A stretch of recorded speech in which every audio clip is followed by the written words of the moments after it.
चोर चोर मुसेरे भाई सारे इकट्ठे हो रहे हैं, किसी भी तरीके से प्रधानमंत्री को गिराओ। अब क्यों गिराओ भाई? प्रधानमंत्री ने तुम्हारा क्या लूटा भाई? हाँ, मेरठ अगर 2.5-3 घंटे में पहुंचा जाता था, आधे पौन घंटे में आप मेरठ पहुंच जाए। किसी भी क्षेत्र की बात कर लें आप, ना किसी जाति की बात करते, ना किसी धर्म की बात करते।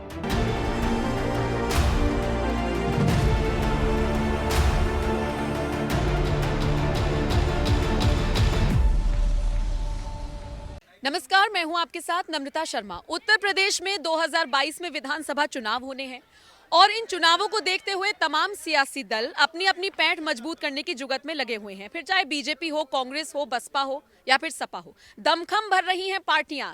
नेता राजनेता सियासी बयानबाजी कर रहे हैं, जुमलेबाजी कर रहे हैं, एक दूसरे पर आरोप प्रत्यारोप लगा रहे हैं। ये सब हर बार होता है, हर चुनावों में होता है। लेकिन जनता क्या सोचती है, जनता क्या राय रखती है, किसको इस बार सत्ता में ला रही है, ये जानना जरूरी है। और यही जानने के लिए आज हम नोएडा में मौजूद हैं। कुछ स्थानीय लोगों से यहाँ पर बात करेंगे और जानेंगे कि इस बार सत्ता की चाबी वो किसको देने जा रहे हैं। क्या कहना चाहेंगे कि इस बार किसको चाहते हैं सत्ता में देखना? भी सत्ता में जो देश हित में कार्य कर रहा है, जो भी पार्टी देश हित के बारे में सोचती है, जो महिलाओं के बारे में सोचती है, जो आम पब्लिक के बारे में सोचती है, जो आम गरीब नीचे तबके के आदमी के बारे में सोचती है, वही सरकार आएगी। कौन आएगी, कौन सोचती है? फिलहाल तो बीजेपी है, अरे आपके भारतीय जनता पार्टी। वही हर चीज में, हर उस क्षेत्र में अव्वल वही पार्टी है। इसके अलावा आज तक जितनी भी पार्टियां हुई हैं, किसी ने भी कोई दमखम नहीं रहा, सब चारों खाने चित है। अब चोर चोर मुसेरे भाई सारे इकट्ठे हो रहे हैं, किसी भी तरीके से प्रधानमंत्री को गिराओ। अब क्यों गिराओ भाई? प्रधानमंत्री ने तुम्हारा क्या लूटा भाई? ये तो बता दो मुझे। जो देश हित में आज तक की सड़कों का हाल देख लो, क्या बुरा हाल हो रहा था। सड़कों का जाल ऐसे बिछड़ गया है। कहाँ मेरठ अगर 2.5-3 घंटे में पहुंचा जाता था, आधे पौन घंटे में आप मेरठ पहुंच जाएं। किसी भी क्षेत्र की बात कर लें आप, ना किसी जाति की बात करते, ना किसी धर्म की बात करते। चहुमुखी विकास कहीं भी ले लीजिए आप। ये आपके साथ ही जो बेंच पर बैठे हैं, ये तो अभी बहुत सारे आरोप लगा रहे थे। क्या जवाब देंगे इन्हें? भाई इनकी सोच है ये देखें, इनके जवाब मेरे पास हैं। ये कह रहे हैं भ्रष्टाचार हो रहा है। लिखित में अगर ये कह रहे हैं कि क्या नाम है, कोई विकास नहीं किया, एक विकास कराना। आज तक किसी ने भी कोई महिलाओं के बारे में नहीं सोचा। महिलाओं के बारे में कितनी योजनाएं लेके आए।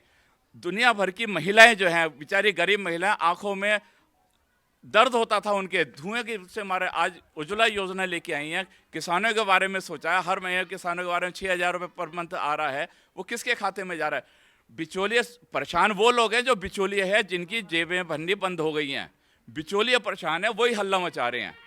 डायरेक्ट उनका पैसा, गरीबों का पैसा डायरेक्ट उनके खातों में जा रहा है। आपको लग रहा है कोई भ्रष्टाचार नहीं हो रहा? वो कह रहे थे अभी आपके जो अब मैं आपको बताऊं, ये हमारी पिछली सरकारों की देन है। भ्रष्टाचार खुद भी लूटो और हमें भी खाने दो। अदरवाइज अगर घर में, एक उदाहरण देता हूं आपको, एक छोटा बच्चा होता है, किसी घर में पैदा होता है, उसको आप जो संस्कार दे देंगे वही हो जाएगा। जब देश आज़ाद हुआ था तो हमारी सरकारों की जिम्मेदारी बनती थी सुशासन लाना। उन्होंने ना तो सुशासन लाया ना कुछ किया। छोटे बच्चे को आप चाहे जो भी संस्कार देंगे, राक्षस प्रवृत्ति का बना दें, चाहे उसे धार्मिक प्रवृत्ति का बना दें, वो वैसे ही बनेगा। तो पिछली गवर्नमेंट ने, जब देश आज़ाद हुआ था, तब उन्होंने कहा भी ठीक है, तुम भी लूटो और हम भी लूटने के लिए बैठे हैं। ये कार्य किया पिछले। अगर ये गवर्नमेंट, अब हम हो गए कुत्ते की दुम, हम इतनी आसानी से सुधरने वाले नहीं हैं।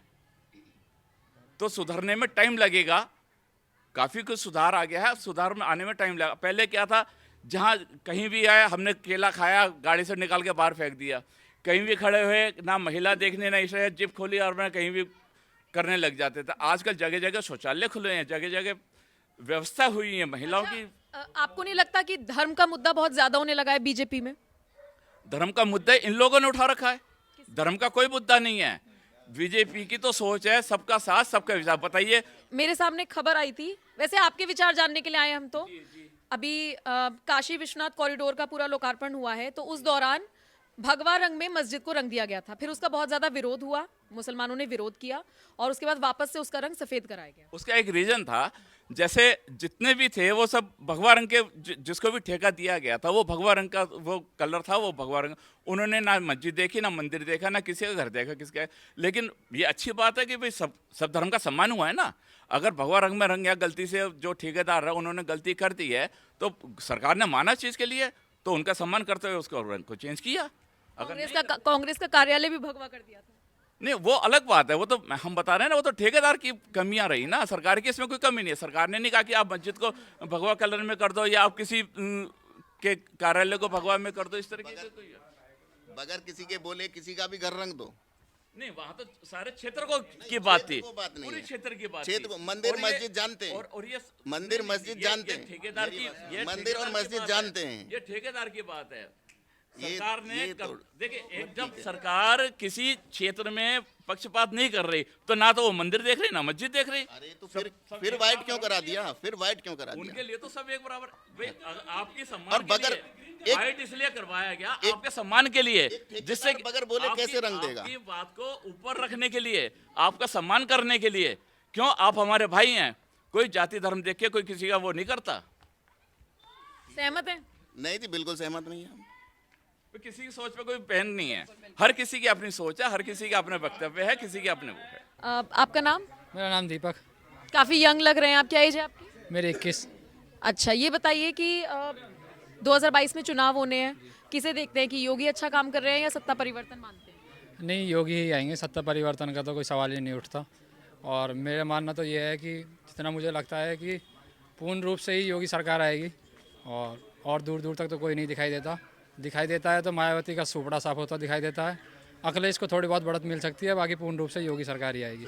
योगी सरकार के कौन से काम आपको ऐसे दिखाई दिए कि आपको लग रहा है कि पूर्ण बहुमत से योगी सरकार आएगी? सरकार, अगर मैं काम गिनाने बैठूं तो मुझे लगता है कि इंटरव्यू बहुत लंबा हो जाएगा, तो इससे अच्छा तो मैं शॉर्ट में ही बताना चाहूँगा कि योगी सरकार ही आएगी। कि बहुत सारे लोग यहाँ पर बैठे हैं, जिनमें से शायद एक आपके परिचित भी थे, वो भी कह रहे थे कि योगी का सुपड़ा साफ हो जाएगा। नहीं, वो तो उनका अपना अपना समझना है। बाकी जितनी मुझे समझ है राजनीति की, उतनी मुझे समझ आ सकता हूँ कि मुझे पूर्ण रूप से योगी सरकार आती दिखाई दे रही है, क्योंकि इनके पास मार्जिन इतना बड़ा है और उस मार्जिन को साफ होने के लिए एक लहर चाहिए होती है, जो लहर मुझे नहीं दिखाई दे रही, ना महसूस हो रही है। जो जब योगी बाबा आए थे जो लहर महसूस हो रही थी लोगों के बीच में, वैसी लहर अभी नहीं है।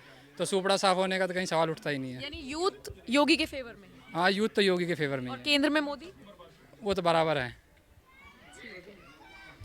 तो देखा आपने नोएडा के स्थानीय लोगों का क्या कहना है। बहुत सारे लोग यहाँ पर मौजूद थे। कोई कह रहे हैं कि सुपड़ा साफ होगा योगी का, कोई कह रहे हैं कि वापस से वही आएंगे, कोई अखिलेश यादव को एज अ विकल्प देख रहे हैं, ऑप्शन के तौर पर देख रहे हैं। लेकिन क्या होगा ये तो इलेक्शंस के बाद ही पता चलेगा। आप इस पूरी वीडियो को किस तरह से देखते हैं, क्या राय रखते हैं, कमेंट करके अपनी राय हमें जरूर दीजिएगा। नोएडा से सौरभ श्रीवास्तव के साथ मैं नम्रता शर्मा, NMF न्यूज।